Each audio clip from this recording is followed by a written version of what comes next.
Então vamos à palavra de hoje. Continuando a meditação de Gálatas. Vamos abrir em Gálatas capítulo 4 e vamos ler versículos 4 a 7. Gálatas capítulo 4, 4 a 7. Estamos desde o começo do ano meditando em Gálatas e não conseguimos terminar ainda esse capítulo 4. Mas até o final do ano vamos terminar essa carta. Então, Gálatas 4, versículos 4 a 7, que diz: Vindo, porém, a plenitude do tempo, Deus enviou seu Filho, nascido de mulher, nascido sob a lei, para resgatar os que estavam sob a lei, a fim de que recebêssemos adoção de filhos.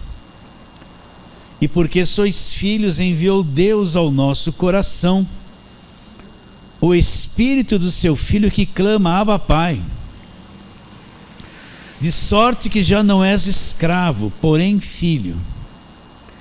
E sendo filho, também herdeiro por Deus. Então vamos à mesma pergunta. Você nunca mais vai esquecer isso. Porque Paulo escreveu essa carta aos Gálatas. O que aconteceu com a igreja? Paulo foi para a região da Galácia, fundou igrejas. E o que Paulo ensinou?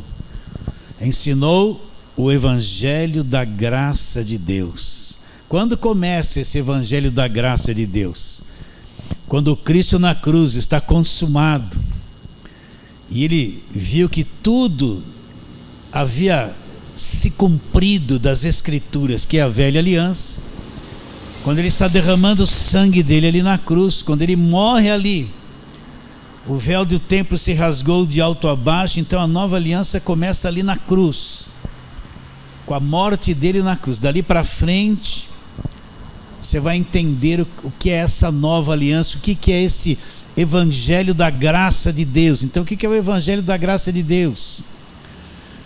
É Deus fazendo pelo homem o que o homem nunca poderia fazer por si mesmo, e é dando gratuitamente para o homem aquilo que o homem nunca poderia ter por si mesmo. Então, Efésios 2:8, porque pela graça sois salvos mediante a fé.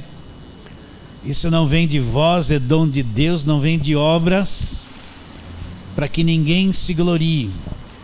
Então, enquanto o crente não entender isso, parece fácil para a gente que está acostumado com essa linguagem, mas para quem não está acostumado com o evangelho da graça é uma coisa difícil de entender. Mas enquanto o crente não entender isso, que ele não tem poder de salvar-se a si mesmo, que nenhuma obra que ele faça lhe dá poder de salvação, enquanto o crente não entender que todos os seus esforços são inúteis no quesito de salvação. O homem não é salvo pelos seus esforços, por obras, por nada. Enquanto ele não entender que ele é inútil para conseguir a salvação por si mesmo, e que a salvação vem pela graça, é dada gratuitamente, enquanto ele não entender que nenhuma obra lhe dá condições de ser salvo, ele ainda vai achar que o que ele faz colabora para a salvação dele. Ele vai achar que a salvação é por esforço, por obras, por sacrifícios, por votos, por subida ao monte, por campanhas, por vigílias. Ele vai achar que isso colabora para a salvação dele. Enquanto ele não entender que a salvação é dada de graça, gratuitamente, pela graça sois salvos mediante a fé, isso não vem de vós. Então o homem não produz essa salvação, não produz essa fé. Quem injetou essa fé no coração dele foi Deus. Se um dia ele creu de verdade em Jesus Cristo, então essa fé, quem fez brotar dentro dele foi Deus. Isso não vem de vós, esta fé não vem de vós, é um dom de Deus, é uma dádiva de Deus, não vem de obras para que ninguém se glorie. Então, esse não vem de obras liquida com o esforço humano, liquida com a mentalidade de que o homem faz alguma coisa e colabora com Deus para ser salvo. Não vem por obras, quer dizer que não existe nada que o homem faça que lhe dê condições de ser salvo. Então, a carne para nada aproveita. Agora, nós somos iludidos pelo falso evangelho, que põe na nossa cabeça que você tem que fazer um montão de coisa, um montão de coisa, um montão de coisa. Tem que fazer tanta coisa. Em questão de salvação, você não precisa fazer absolutamente nada. Pela graça sois salvos mediante a fé, isto não vem de vós, é dom de Deus, não vem de obras para que ninguém se glorie. Está bem claro isso? Isso parece tão simples, mas quando é revelado aqui dentro que o esforço do homem é inútil, então aí que ele vai começar a entender o que é o evangelho da graça de Deus. Quando ele entender isso, acabou as campanhas que ele faz, acabaram-se os sacrifícios, ele nunca mais vai praticar essa mentira. Acabou a subida no monte, acabou a descida no monte, acabaram os votos, acabaram-se os propósitos, acabaram-se essa parafernália de coisa que vigora dentro da igreja que se chama evangélica, que não serve para nada, que é inútil, mas quem não entendeu acha isso de grande valor e prego essas coisas e levo as pessoas a fazerem essas coisas. Então tudo da parte de Deus para o homem é dado como? Romanos 8, vamos lá, Romanos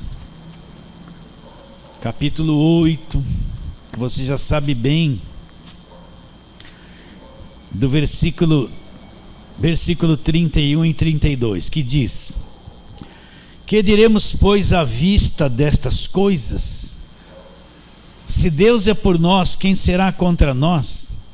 Aquele que não poupou ao seu próprio filho, antes por todos nós o entregou. Repare bem, ele não poupou ao seu filho, antes por todos nós o entregou. Agora vem a questão: como não nos dará graciosamente, tradução outra, gratuitamente? Graciosamente é gratuitamente. Com ele, com o filho, nos dará o quê? Todas as coisas, todas. Então tudo da parte de Deus para o homem em Cristo é dado gratuitamente. Nova aliança. Se eu vou para a velha aliança, tudo da parte de Deus para o homem na velha aliança é dada por obras. Se você guardar os meus mandamentos e os observar, então eu vos abençoarei. Você será a cabeça e não... Qual é o princípio da lei? Obras para receber alguma coisa de Deus. Qual é o princípio da graça? Cristo fez tudo por nós, não existe obras, tudo nos é dado gratuitamente. A diferença do Velho Testamento para o Novo é um abismo. Porque tudo do velho é pelo esforço. Não faça isso, não faça aquilo, faça isso, faça aquilo. Nova aliança, não precisa fazer nada, Deus já fez tudo por você. É um abismo que separa o Velho do Novo Testamento. Você já entendeu o abismo? No velho, fazer, correr, pagar preço, se esforçar, guardar lei, lutar, né? No Novo, Cristo fez tudo e nos dá tudo gratuitamente, é pela fé. Eu só preciso acreditar, é só isso. Então Paulo ensinou isso para os Gálatas. Mas o que aconteceu? Volta lá para Gálatas capítulo 1, chegaram lá o pessoal da lei, o pessoal da velha aliança, pessoal do Velho Testamento, das obras, das vigílias, da campanha, dos votos, dos montes, dos sacrifícios, das fogueiras santas, dos 318, né, dos montes, né, que é nos dias de hoje. Chegou essa gente lá e olha o que Cristo fez, não é suficiente. Então Paulo fala no versículo 6 do capítulo 1: admira-me que estáis passando tão depressa daquele que vos chamou na graça de Cristo para outro evangelho. Então Paulo está dizendo, olha, vocês estão passando depressa da graça para outro evangelho, depressa, vocês não permaneceram na graça há muito tempo, o qual não é outro senão alguns que vos perturbam e querem perverter o evangelho de Cristo. Então esses que vêm, eles anulam a cruz de Cristo e põem as obras no lugar do que Cristo fez na cruz, são os perturbadores. Então você pode ver, todo crente que está em igreja, onde liderança só prega Velho Testamento, só põe peso e jugo, o povo vive tudo perturbado. São ovelhas inseguras, inquietas, perturbadas, amedrontadas, né? Uma boa parte delas está em depressão. É verdade. São os perturbadores. Então Paulo fala: o qual não é outro, mas alguns que vos perturbam, querem perverter o evangelho de Cristo. Mas ainda que nós, o mesmo anjo vindo do céu, vos pregue evangelho que vá além do que temos pregado, seja maldito. Você está vendo como Paulo tratava isso sério? Então, se vê alguém com o evangelho da mentira, da lei,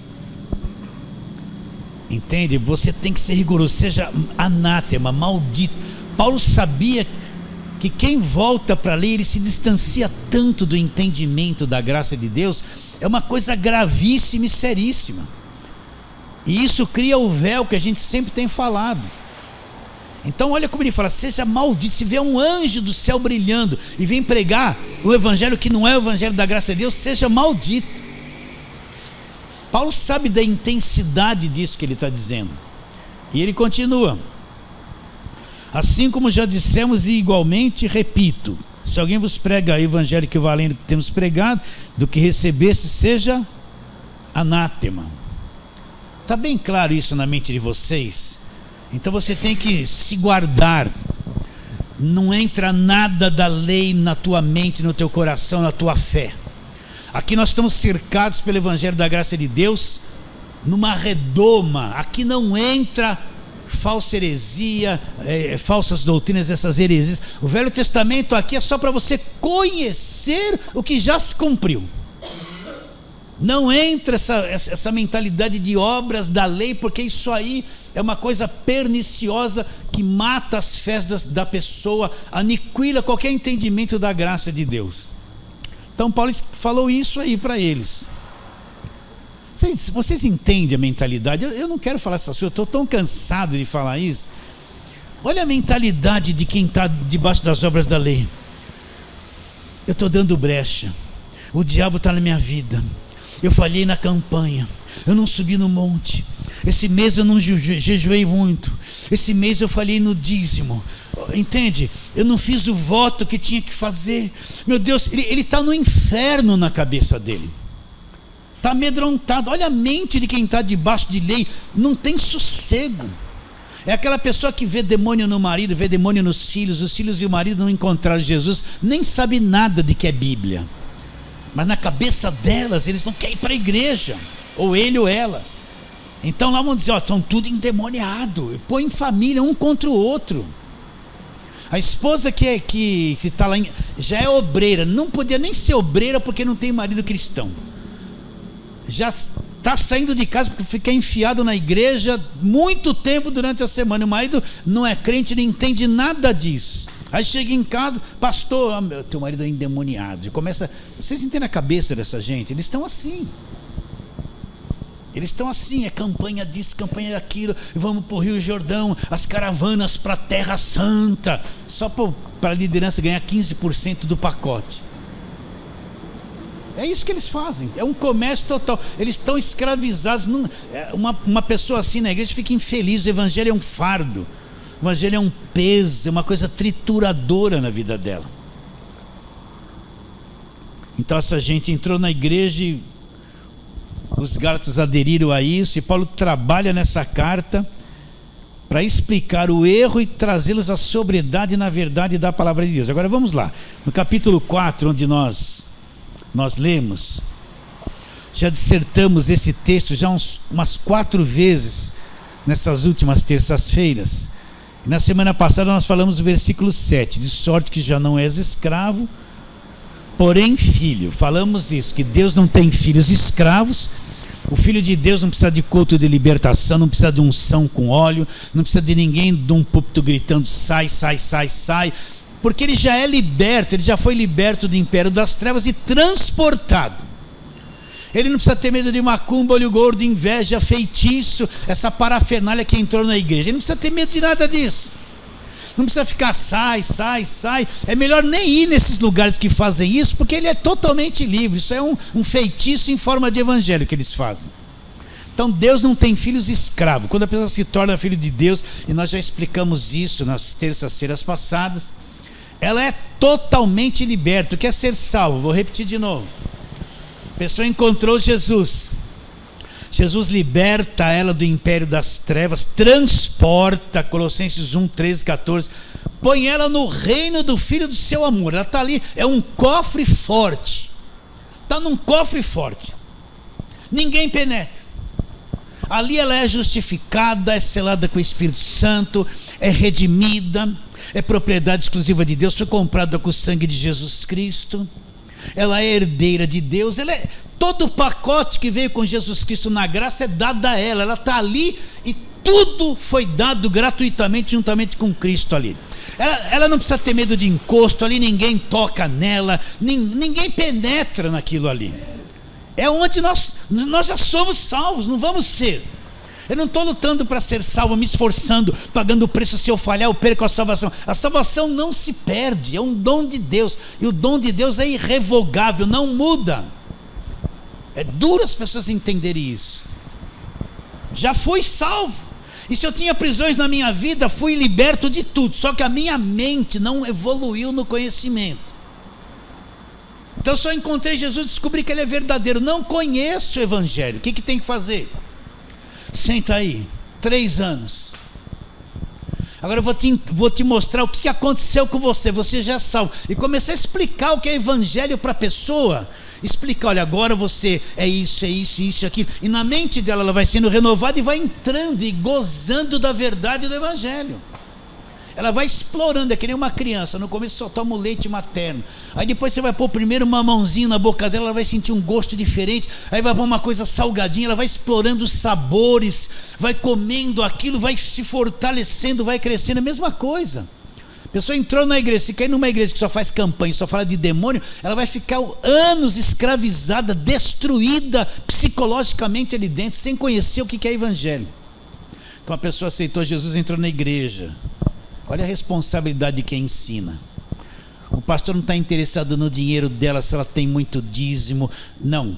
Qual é o alvo de uma liderança de Deus? Não é ter fama, entende? Não é ser elogiado pelos homens, não é ser apóstolo, virar bispo da noite para o dia, né? Basta ser uma voz, está bom demais. Vocês entendem isso? Por que eu falo isso? Tem um monte de liderança que quer chacota de homens. Eles mesmos se autodenominam apóstolos, se autodenominam por conta própria, entende? Eles querem fama dentro do ministério.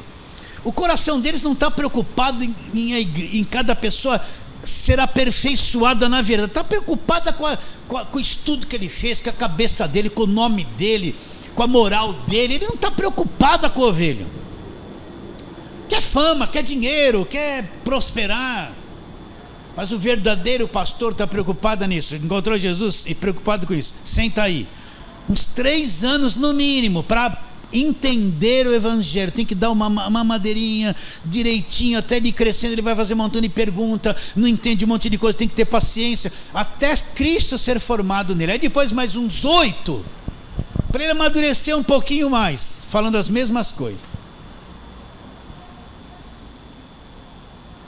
É isso que tem que fazer. Aí depois ele amadurece, ele está no Evangelho, vai viver o Evangelho se torna a vida dele. Agora desviei tudo aqui. Então, nós falamos que o Filho de Deus não é escravo. E falamos também, agora sendo filho, no finalzinho do versículo 7, também é herdeiro por Deus. Então nós vamos falar isso, sobre a herança. Agora que eu me torno filho, tudo que Deus possui passa a fazer parte da minha vida, eu passo a ter uma herança em Deus. E o que Deus tem? Nós estamos aqui na Terra, num planetinha, né? Ruas de asfalto, né? Agora Deus criou esse planeta e criou um universo. Você vai gastar a tua vida toda e não vai chegar numa estrela mais próxima da Terra, de tão longe que ela está. Tem o reino dos céus, um lugar celestial que nós nem imaginamos. Existem riquezas celestiais, conhecimentos celestiais, outros mundos que Deus pode ter criado. Existe um universo de Deus, que Deus é o possuidor dessas riquezas, que nós nem imaginamos. Você entende ou não? E agora nós somos filhos, e nós somos herdeiros de Deus. Tudo aquilo que Deus tem, agora Deus vai nos dar gratuitamente. Mas a herança de Deus não é, olha, eu troquei de carro. Isso é coisa humana, gente. Eu fiz um voto na igreja, eu comprei uma geladeira nova, glória a Deus, né? Eu comprei uma moto, né? Isso é cabeça humana. Isso é cabecinha de quem não nasceu de novo. Sabe, quem vê um Deus, um garçom para servir coisinhas que ele quer, os quitutes que ele quer, né? Então Deus tem riquezas insondáveis, que nós nem imaginamos que existe. Como é que é a vida lá nos céus? Uma coisa perfeita. Qual é a riqueza lá dos céus? Quais outras criações que Deus tem? E outros mundos que a Bíblia não revela, mas Deus tem.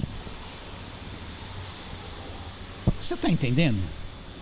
Então, nós agora em Cristo passamos a ser herdeiros de Deus. Herdeiros de Deus. Tudo que Deus tem. O que o Valdecir sempre fala isso. Vamos supor que você adote uma criança e você seja uma pessoa que tenha muito dinheiro. Essa criança adotada, ela passa a ter direito sobre todos os teus bens, sobre tudo aquilo que você tem legalmente, não é, Valdecir? Legalmente. Então foi isso que Deus fez. Ele vem agora, nós somos filhos, e tudo que Deus tem, olha, isso é uma vida futura, espiritual. Tudo que Deus tem agora faz parte da nossa vida, é a nossa herança. Você entende isso? Se eu sou filho, não sou escravo, sou herdeiro por Deus. Então vamos trabalhar um pouquinho para você ter a mentalidade dessa herança. Então quando eu falo em Deus, hoje mesmo eu estava lá em casa, e de vez em quando a nossa alma é meio traidora, né? Ela quer fazer você ficar um pouquinho preocupado, vem um pensamentinho, né? Mas depois de alguns anos que você já amadureceu um pouquinho, você governa esses teus sentimentos. Tua alma não é mais aquela coisa solta. A alma de quem não amadureceu, quando eu falo alma, é um mundo emocional e mental. Quem não é crescido ainda no Evangelho, quando eu falo crescido, não é aqui, é aqui. Aqui ele pode ter entendido, mas às vezes não está vivo aqui. Então quem não é crescido ainda no Evangelho, ele tem um mundo emocional inconstante. As preocupações tomam conta da vida dele, os pensamentos vêm, entra, sai. Ele vive um dia de altos e baixos, inquietos. Ele não tem um conforto da verdade ainda, porque ainda ele não aprendeu a administrar a alma dele. Entende? Pelo Espírito, pelo seu homem interior, você tem condições de administrar os teus sentimentos.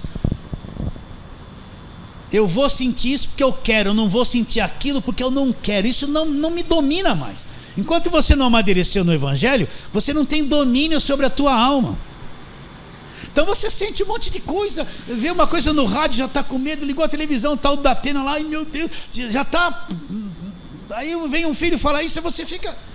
Mas quem amadureceu, essas coisas vêm. Não entra mais na tua alma. Tua alma não é mais aquela coisa frágil, que nem a água, né? A água está paradinha, você joga uma pedrinha, tchum, aí sai aquilo tudo. Tem alma de crente que parece água, está tudo parado. Uma pedrinha que vem, já cria um redemoinho, vai. Vocês entendem o que eu estou dizendo ou não? Então quando você cresce, você passa a administrar os seus sentimentos, bons e ruins. Você não é mais um crente da emoção, um crente emocional, você é um crente no espírito. Às vezes eu falo essas coisas, eu fico preocupado com você. Dentro aí de você, esse homem nascido de novo, as mulheres é muito bom ouvir essas coisas, os homens também, mas as mulheres mais, que são mais emoção, principalmente nessa questão emocional de amor, de sentimento, né? A mulher tem condições de governar isso, mas ela não sabe, apanha, fica sofrendo aí a vida toda, né? O homem também mais menos. Então esse homem interior aí, você nascido da carne é carne, quem nasceu do espírito é Esse homem espírito, homem interior, ele é poderosíssimo. Ele é aperfeiçoado. Ele nasceu do alto, ele traz a natureza de Deus. A imagem e semelhança de Deus que Adão perdeu lá, Cristo restituiu aqui na nova aliança. Entende o que eu estou dizendo? E esse homem, olha, porque, presta atenção, eu vou ter que desviar de tudo que eu estou falando. Olha como Cristo era perfeito, presta atenção. Os discípulos estão lá no barquinho. Nós vamos morrer. O mestre, o senhor está dormindo. Presta atenção como Jesus vivia no espírito, não vivia na alma. Ele está no espírito, ele não está na alma. Os discípulos estão tudo lá, olha o vento, o barco vai afundar. Ai, socorro, né? A alma é assim. Aí Jesus está dormindo. Como é que alguém pode dormir com um barquinho assim? Ele está lá em outro nível. Aí ele levanta, homens de pequena fé, vento, calma aí, mar. Você percebe como o Deus Espírito estava ali, governava tudo com a palavra? Vocês entendem ou não? A alma dele não ia na frente, ele era perfeito. Não é verdade? Na multiplicação do pão, ninguém multiplicou pão. Ele, lá no Velho Testamento, multiplicou farinha, mas teve que fazer pão. Mas aqui Jesus multiplicou pão pronto e ainda peixe. Olha a diferença. Vocês estão entendendo ou não? Então ele não está agitado. Ele pergunta, dai voz de comer. Mas como nós vamos dar pão? Só tem 300 denários. O que é isso para essa multidão? Senta aí Deus, né? Ele fazia aquela oração para ele, te dou graça, abençoe, que ele começou a se multiplicar. Olha o Deus Espírito agindo, sem se preocupar, sem se alterar. Um equilíbrio perfeito de dentro para fora. Então é isso. Vocês estão entendendo essa linguagem ou não? Então descubra, presta atenção, descubra. Esse seu homem interior, esse espírito é perfeito. Todo o potencial do evangelho está nele. O evangelho vai despertando ele. E ele tem que governar o teu mundo emocional. Quando você começar a governar o teu mundo emocional, você vê que as suas preocupações não vão ser mais, os medos que você tem não vão ser mais, a ansiedade, aquela coisa que te desgovernava o dia inteiro, com relação à família, isso e aquilo, você vai passar a ter controle, desafio. Eu quero que você entenda isso que eu estou dizendo. Quando vem bater um medinho, vem, pode vir, eu resisto, você não tem nenhuma influência sobre mim. Você sabe que Paulo fala das fortalezas? Levando cativo. O que é levar cativo? Aprisionar todo pensamento à obediência de Cristo, à sujeição de Cristo. Como eu me sujeito? No Evangelho. Então é eu capturar os pensamentos, capturar as emoções, amarrar tudo, né, para brincar. Levar cativo. E você tem esse poder de levar esse pensamento cativo pelo seu homem interior. Pode ser que você não entenda muito o que eu estou te dizendo, mas dentro de você esse filho está aí, esse nascido do alto está aí. Entende? Poderosíssimo, equilibradíssimo. Entende ou não? E você tem uma capacidade de governar as coisas exteriores. Agora, isso não é em um minuto. Eu vou entendendo o Evangelho e vou exercitando esse domínio sobre as coisas. Não devia falar, mas, por exemplo, uma enfermidade, vai. Você está enfermo assim. Qual a nossa primeira coisa? Vou no médico, vou no remédio. Faz isso, vai no médico, vai no remédio. Aí você lê aquela bula, você não acredita cegamente. Olha como você tem fé na bula, olha para mim. Você compra aquele remédio que vai curar a doença. Você lê aquela bula, você não acredita 100% nela. Acredita ou não acredita? Não toma aquilo. Toma ou não toma? Você não acredita 100% na bula? Acredita. Você não questiona nada, não é?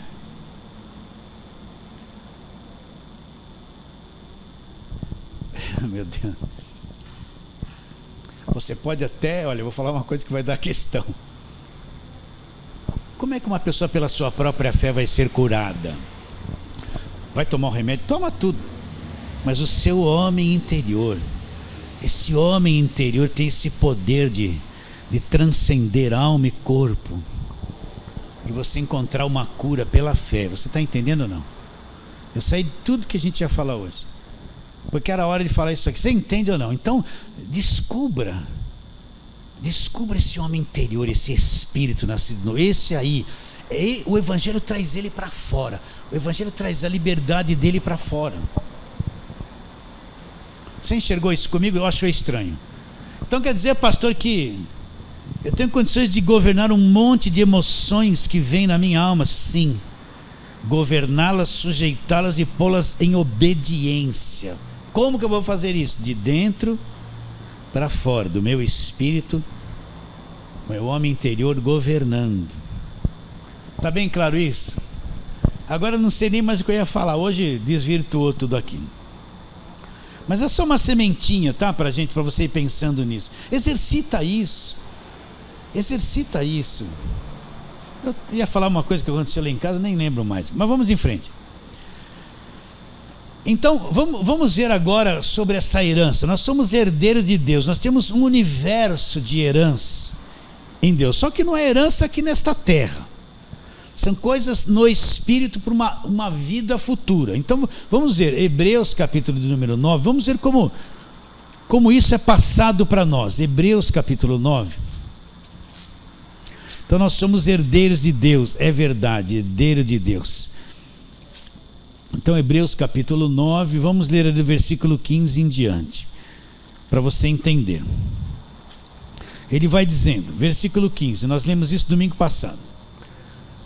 Por isso mesmo, ele é mediador da nova aliança. Então, nova aliança. Cristo é o mediador da nova aliança, não é da velha aliança. A fim de que, intervindo a morte, para a remissão das transgressões que havia sobre a primeira aliança, recebam a promessa da eterna herança. Presta atenção. Essa herança que nós somos herdeiros é uma coisa eterna, uma herança que não tem fim. Vocês estão entendendo? Então recebam a promessa da eterna herança. Então tem uma herança eterna que não se acaba mais, que nós somos herdeiros dela. Então o que ele está dizendo? Ele é mediador da nova aliança, a fim de que, intervindo a morte para a remissão das transgressões que havia sobre a primeira aliança, que é a lei, então a morte dele, houve a remissão, ele tirou na morte dele toda a culpa, toda a transgressão da primeira aliança, liquidou a primeira aliança. Para quê? Aí ele diz, sobre a primeira, recebam a promessa da eterna herança. Então tem uma herança eterna, aqueles que têm sido chamados. Agora ele vai explicar. Porque onde há testamento é necessário que intervenha a morte do testador. Pois um testamento só é confirmado no caso de mortos, visto que de maneira nenhuma tem força de lei enquanto vive o testador. Até aí. Até o que ele está querendo dizer? Uma pessoa muito rica tem lá 3 herdeiros. Aí ele vai fazer um testamento. 1/3 dessa riqueza vai para essa pessoa, 1/3 para essa, outra para essa. Registra tudo, fez o testamento, está tudo certinho. Mas só que eles não podem pegar a herança. Por quê? Porque só vai ser válido o testamento quando morrer o testador. Só tem força de lei o testamento quando morreu o testador. Então esses que são os herdeiros, agora eles vão assumir a herança deles. Mas enquanto o testador não morrer, eles não podem pegar aquilo que futuramente, no papel já é deles, mas não é direito ainda, porque não morreu o testador. Vocês estão entendendo? É isso que Cristo fez na morte dele. O que Cristo fez na morte dele? Ele traz para nós essa eterna herança, e quando ele morre, ele é o testador. Ele é o testador. Então, na morte dele na cruz, ele é o testador. Ele traz para nós toda a herança celestial, essa herança eterna, através da morte dele na cruz. Ele morreu, então passou a valer a nova aliança, passou a valer o Novo Testamento, passou a valer a aliança no sangue dele. E tudo que tem nessa aliança, todas as riquezas de Deus são passadas a cada um de nós. Essa é a herança eterna. Então quer dizer, pastor, que eternamente eu tenho coisas para explorar eternamente que são minhas, são tuas, que Deus passou para você através do Novo Testamento, da morte de Cristo na cruz. Você é um herdeiro de Deus. Entende isso ou não? Então a morte dele, nessa nova aliança, ele traz para nós a filiação, e filiação ele traz para nós toda a herança que Deus possui. Então você tem coisas extraordinárias no mundo invisível. Na eternidade você tem bens inacreditáveis. Tudo que Deus possui na morte de Cristo, ele passou para você também. Entende ou não? Então nós vamos viver uma vida lá, além da imaginação, onde não há corrupção, não há egoísmo, egocentrismo, sabe? É uma coisa, é um outro nível de uma perfeição que nós nem imaginamos que existe. Mas aqui agora você pode dizer: eu sou um herdeiro de Deus. Herdei tudo que Deus possui. Através do quê? Da morte do testador. Quem foi o testador? Jesus Cristo. Está bem claro isso? Ah, pastor, eu queria ser rico agora. Eu também. Mas não sou. E vai ser difícil ser, né? Mas lá a coisa é outra. Entende ou não? Lá a coisa é outra, o nível é outro, a herança que nós temos em Deus é outra coisa. É outra coisa. Você consegue enxergar, vislumbrar um pouquinho isso no seu espírito? Você consegue ver que evangelho não é essa coisinha: ó Deus me dá aquilo, ó Deus me dá isso, ó Deus me dá essa bênção, toma posse da bênção, receba agora. Olha, sabe, quando você começa a ver as riquezas celestiais, você vê que esse evangelho que essa turma prega é uma desgraça. É uma névoa, é uma coisa que cega a mente das pessoas para enxergar as verdadeiras riquezas de Deus. É uma coisa, eu falei desgraça, falo de novo, é uma desgraça. Não é evangelho, porque a pessoa fica voltada aqui para a terra o tempo todo nessa picuinha aqui, não entende nada do evangelho. Não entende nada do evangelho. Então como é que ele me passou toda a herança? Através da morte do testador. Romanos 8, vamos lá, Romanos 8.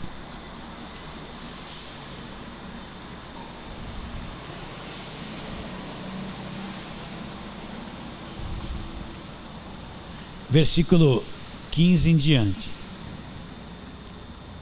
Romanos 8, 15. Porque não recebestes espírito de escravidão. Tudo está ligado ao texto de Gálatas. Para viver outra vez atemorizados, mas recebeste espírito de adoção, baseado no qual clamamos Abba Pai. O próprio Espírito testifica com o nosso espírito. Olha lá, Espírito Santo com letra maiúscula, testifica com o nosso espírito, letra minúscula, homem interior, que somos filhos de Deus. Ora, se somos filhos, somos também herdeiros, herdeiros de Deus e co-herdeiro com Cristo. E se com ele nós sofremos, também com ele seremos glorificados. Então o que nós somos? Nós somos filhos, herdeiro de Deus e co-herdeiro com Cristo, herdeiro junto com Cristo. Toda a herança de Cristo eu sou co-herdeiro, eu herdei junto com ele tudo aquilo que ele possui. Tudo aquilo que ele possui, sim ou não? Acredita nisso? Então vamos lá para 1 de Pedro. 1 de Pedro.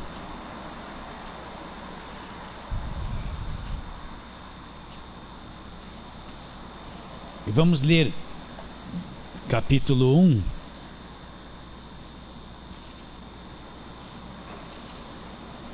Versículo 13 em diante. Vamos lá. Bendito Deus e Pai de nosso Senhor Jesus Cristo, que segundo a sua muita misericórdia, o que ele fez? Nos regenerou para uma viva esperança. E como ele fez isso? Mediante a ressurreição de Jesus Cristo dentre os mortos. Agora olha lá. Para uma herança, nós somos regenerados, nascidos do alto, nascidos de novo.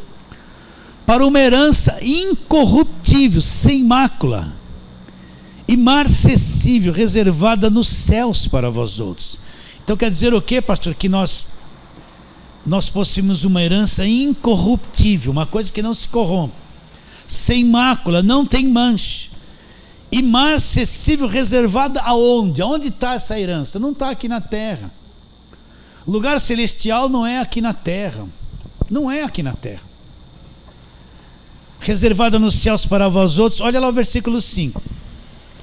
Que sois guardados pelo poder de Deus, como mediante a fé, para a salvação preparada para revelar-se no último tempo. Então, Ele nos regenerou através da ressurreição de Jesus Cristo dentre os mortos, para uma herança incorruptível. O que seria essa coisa incorruptível? Começando pelo corpo, nós vamos ter um corpo incorruptível, um corpo perfeito, incorruptível, semelhante ao corpo da ressurreição de Jesus Cristo. Já começa aqui a herança. Então esse homem espírito vai deixar essa casa velha de lado, e Deus vai revesti-los de um corpo incorruptível, um corpo perfeito, um corpo eterno. Já pensou que corpo você vai ter? Vai acontecer isso, é inacreditável, mas acredita nisso? Um corpo incorruptível. Começa aí a nossa herança. E onde está essa herança? Uma herança incorruptível, sem mácula, imarcessível, reservada nos céus. Onde está isso reservado? Nos céus. Agora olha o versículo 5. Para vós outros que sois guardados pelo poder de Deus. Você é guardado pelo poder de Deus? Vigia, irmão, vigia. É isso? Você é o quê? Guardado. Guardado pelo poder de Deus, mediante a fé, para a salvação preparada para revelar-se no último tempo. Então nós temos essa herança, nós somos herdeiros de Deus. Cristo, através da sua morte, passou tudo isso para nós. Então, lá no teu espírito, entra nisso, já veja essa coisa no espírito gigantesca diante de você. Entende? Precinta isso. Para de vez em quando na tua casa em silêncio. Deixa essa coisa aqui de lado, que a gente anda grudado nela, e fica em silêncio ali e fala assim: Deus, me leva um pouquinho no meu espírito para perceber essa realidade do mundo espiritual. Sabe, é na meditação, você sossegando a alma um pouco, quieto um pouco assim na presença de Deus, é que você tem essa sensibilidade desse mundo invisível, vivo, latente, dessa riqueza nos aguardando, dessa vida eterna, do reino celestial. O problema é que a maior parte de nós, a gente não para um pouquinho durante o dia. A gente não para nada, a gente fala muito. O celular, as coisas tomam o nosso tempo. A gente fala muito, a gente não consegue parar um pouquinho para meditar, relaxar, sabe? E falar assim: Deus, abre o meu entendimento para ter. Paulo foi até o terceiro céu, não foi? Ele viu, ele foi lá para isso que nós estamos falando. Ele não sabe se foi no corpo ou no espírito. Provavelmente foi no espírito. O corpo não suportaria. Ele viu. Não viu? Você acredita que ele viu? Ele viu tudo isso. O que ele falava assim? Eu estou constrangido lá em Filipenses. O morrer para mim é lucro. Como é que alguém pode falar assim, ó? Morrer é lucro. Ninguém quer morrer. Mas ele falava assim: se eu morrer, eu estou lucrando. Estou constrangido no meu espírito. Eu tenho o desejo de partir, de morrer logo. Estar com Cristo é uma coisa incomparavelmente melhor. Vamos ler isso, vamos lá. Filipenses, vamos lá, Filipenses. Capítulo de número 1.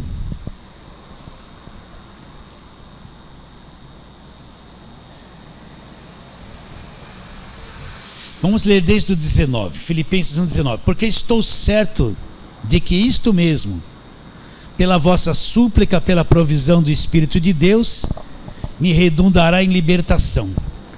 Segundo a minha ardente expectativa e esperança de que em nada serei envergonhado, antes com toda ousadia, como sempre. Também agora será Cristo engrandecido no meu corpo, quer pela vida, quer pela morte. Porquanto para mim o viver é Cristo e morrer é lucro. Entretanto, se viver na carne traz fruto para o meu trabalho, Já não sei o que hei de escolher. Ora, de um ou outro lado estou constrangido, tendo desejo de partir e estar com Cristo, o que é incomparavelmente melhor. Mas por vossa causa é necessário permanecer na carne, por causa da igreja. Então, Paulo disse assim, olha, morrer para mim é lucro, né? Eu tenho um desejo de estar com Cristo, embora logo é uma coisa incomparavelmente melhor. Mas por vossa causa, por causa da igreja, eu tenho que permanecer na carne, pregando, trabalhando, aperfeiçoando por causa da igreja. Mas para ele partir era lucro, morrer era lucro. O que ele viu lá? O que ele entendeu lá? O que ele enxergou lá para um homem? Ninguém, você pode chegar para uma pessoa de 90 anos, quer morrer? Ela não quer morrer. A pessoa está sem dente, está na cama, está toda torta, está assim, ó. Quer morrer? Não quer. Porque não sabe o que está do outro lado. Não é verdade? Sim ou não? Mas Paulo queria morrer. Assumir a herança dele era uma coisa que é incomparavelmente melhor. Então nós somos herdeiros disso. Por isso, olha, você não sabe como vale a pena você estudar a palavra, congregar. Olha, esses momentos aqui falando essas coisas, você não sabe como isso é precioso, gente. A carne cansa. A igreja tinha que estar todo mundo aqui. A maior parte agora está assistindo televisão. Tá ou não está? Estou cansado, trabalhei muito hoje. Tem causa legítima, mas a maior parte poderia estar. Como é precioso, é isso aqui que vai transcendendo, vai ensinando e nos dando uma visão das coisas celestiais. Então a nossa pátria está nos céus, está ou não está? Então vamos lá, Colossenses capítulo 1, você está em Filipenses, volta. Não, depois de Filipenses é Colossenses, capítulo de número 1.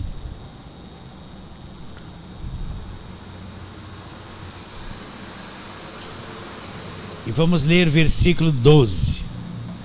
Vamos ler desde o 9, é bom ler bastante. Versículo 9 de Colossenses 1. Por essa razão também nós, desde o dia em que ouvimos, não cessamos de orar por vós. O que Paulo pedia para eles? De pedir que transbordeis em quê? De pleno conhecimento da sua vontade, em toda a sabedoria e entendimento espiritual, a fim de viverdes de modo digno do Senhor para o seu inteiro agrado, frutificando em toda boa obra, crescendo no pleno conhecimento de Deus, sendo fortalecidos com todo o poder, segundo a força da sua glória, em toda perseverança, longanimidade, com alegria, dando graças ao Pai, agradecendo a Deus, a quê? Que nos fez idôneo. Ele nos fez idôneos, Ele nos fez, não foi nós que nos fizemos, nos fez idôneos a quê? A parte que vos cabe da herança dos santos. Quem são os santos? Somos nós. Ele nos fez idôneos para ter uma parte dessa herança que nos cabe. Junto, herança de quem? Olha lá como ele termina o versículo. Vos cabe a herança dos santos na luz. Então existe uma herança, nós temos parte de uma herança que todos os santos vão ter na luz. Quando ele fala luz, que dimensão é? É lá. Então Deus, através de Cristo, nos fez idôneos a ter uma parte que nos cabe da herança dos santos. Aonde? Na luz. Na luz. Então, meu irmão, eu quero chegar lá de qualquer jeito. Já pensou? Eu só queria sair do corpo só 10 minutinhos e dar um mergulhinho lá. Não precisava, só queria ver 10% do que Paulo viu. Só um pouquinho, Deus, me faça isso, meu Deus. Eu ia voltar outro. Nós vivemos por fé, mas nós somos herdeiros de tudo isso aí. Sim ou não? Somos ou não somos? Agora você está em Colossenses, volta lá onde nós estamos, Filipenses. Filipenses, quando ele fala da palavra da cruz. Filipenses capítulo de número 3.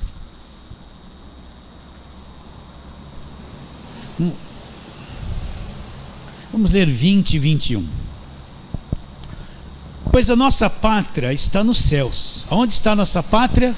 Nos céus.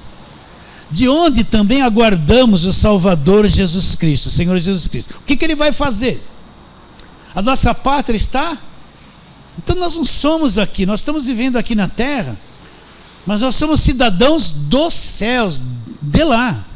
A nossa pátria está nos céus, de onde aguardamos o Salvador, o Senhor Jesus Cristo, o qual transformará o nosso corpo de humilhação, ele chama esse corpo que nós temos agora de humilhação, para ser igual ao corpo da sua glória, segundo a eficácia do poder que ele tem de até subordinar a si todas as coisas. Então a nossa pátria está nos céus, e nós aguardamos o Senhor e Salvador Jesus Cristo. O que ele vai fazer na vinda dele? Ele vai transformar o nosso corpo. Começa a herança aqui, esse corpo de humilhação, para nós termos um corpo igual ao corpo da sua glória. Mas se Jesus brilhava, se o rosto dele brilhava, e se as vestes ficaram brancas como a luz, que tipo de matéria é esse corpo? Vai brilhar, brilhar, brilhar. Nós vamos ter um rosto que brilha como o sol. O nosso corpo vai resplandecer como uma luz. Olha que tipo de matéria. Olha o nível da coisa como é. Vocês estão entendendo ou não? Olha a coisa como é grande, irmãos. Nós estamos perdendo tempo. Nós não estamos crendo ainda. Não, eu acho que nós não estamos crendo. Eu acho que nós não estamos crendo ainda direito. Se o rosto dele brilhava, se quando ele ressuscitou, eles estavam com as portas trancadas, ele se materializava no meio deles, passava por meio da porta, e aparecia, desaparecia, e o rosto brilha mais que o sol. Que tipo de matéria será o nosso corpo de glória, que é o corpo semelhante a ele? O que é isso? Nós nem imaginamos. Mas você vai ter um corpo assim. Acredita ou não? Faz parte da herança. Nossa pátria está onde? Está nos céus. Nós não somos aqui, nós estamos vivendo aqui uma passagem. Mas a nossa pátria, a nossa herança está nos céus. Está ou não está? Está nos céus. Hebreus, capítulo de número 1. O que Cristo herdou? Se nós somos herdeiros juntamente com Ele. Vamos ler de novo isso, sem parar. Hebreus 1:1.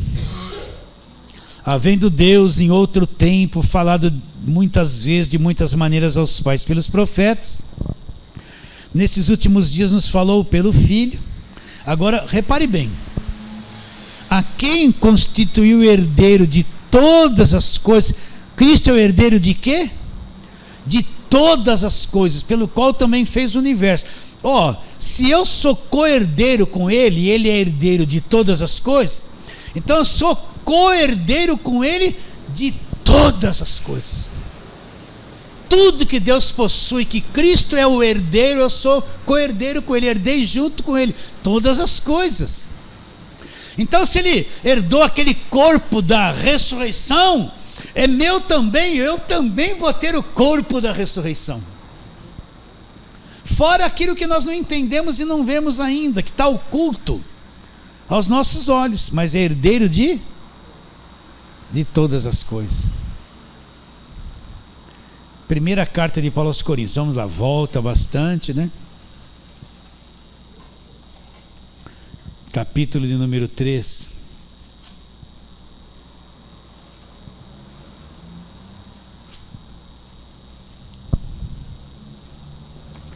Versículo 21 a 23. Portanto, ninguém se glorie nos homens. O que é se gloriar nos homens? Nós não aceitamos glória humana, não aceitamos elogios humanos. Aqui ninguém quer ser apóstolo, ninguém quer ser bispo. Nós não queremos ser nada. Não queremos ser nada. Não me interessa cargo de homem, postura humana, nível eclesiástico. Tudo isso é lixo, tudo isso não interessa. Isso é coisa do homem, é coisa da terra. Não interessa, nós não temos nenhum prazer nesses valores humanos. Não nos interessa isso. Não nos interessa. Então ele fala, portanto ninguém se glorie nos homens. Não tem a glória de homem. Se quiser glória de homem, não dá para ser servo de Cristo. Aí ele fala, porque tudo é vosso. Olha lá. Porque ninguém se glorie nos homens, porque tudo é vosso, seja Paulo, seja Apolo, seja Cefas, seja o mundo, seja a vida, seja a morte, sejam coisas presentes, sejam coisas futuras, tudo é de vocês, e vocês são de Cristo e Cristo é de Deus. Então tudo é nosso, tudo é nosso, é ou não é? Tudo é nosso, é uma coisa extraordinária, e nós já somos herdeiros, já nos pertence por direito de nascimento. Agora um dia nós vamos tomar posse de tudo isso. E se sois filhos, o que Paulo está dizendo? Olha até onde Paulo enxergava. Não é escravo, se vocês são filhos, vocês também são herdeiros de Deus. Herdeiros de Deus e co-herdeiros com Cristo. Entende isso? Então presta atenção. A nossa alma nos trai, ela quer ficar presa aqui na terra. O nosso corpo nos trai, ele quer ficar preso na terra. Ele quer que a gente fique valorizando só as coisas da terra, presos e cegos. Essas coisas nos cegam. A nossa alma quer se apegar no pó do mundo, das coisas, nos valores, nas riquezas da terra, as coisas bonitas, as coisas coloridas. Isso aí encobre a nossa visão de ver a verdadeira riqueza celestial, encobre a visão. Por isso que essa alma tem, Paulo diz assim, eu esmurro meu corpo, eu dou um couro nele, reduzo ele à escravidão, para que tendo pregado a outro, não venha eu mesmo ficar desqualificado. Falei, fiz tudo errado com a carne, vou ficar desqualificado. Não é perder a salvação, é ficar desqualificado. Então a nossa alma é traidora. O mundo está aí oferecendo 1001 coisa atrativa para você correr atrás dele o tempo todo. Nós não somos tão profundos no Evangelho como teria que ser. Nós estamos devendo ainda. Entende ou não? Ainda não estamos tão agarrados que a nossa vida.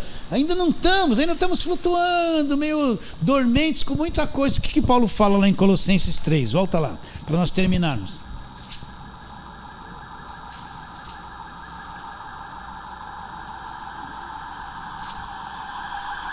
Colossenses 3, ele fala assim, versículo 1. Portanto, se fosses ressuscitados juntamente com Cristo, já ressuscitou com Cristo? Sim ou não? Já? Quando Cristo ressuscitou, nós ressuscitamos com Ele. Qual é o ponto principal agora? Buscar as coisas lá do alto, onde Cristo vive, assentado à direita de Deus. O que é buscar as coisas lá do alto? Eu preciso ter conhecimento, ter visão disso, entender as coisas lá do alto, onde Cristo vive aonde? Assentado à direita de Deus. A buscar as coisas lá do alto, onde Cristo vive, assentado à direita de Deus. Não veio ainda, está lá. Como eu vou buscar as coisas lá do alto? Conhecendo o Evangelho, me aprofundando, tendo visão do que já foi feito por mim. Aí ele diz, portanto, se fosses ressuscitados juntamente com Cristo, buscar as coisas lá do alto, onde Cristo vive, assentado à direita de Deus. Minha mente, pensar nas coisas lá do alto, não nas que são aqui da terra.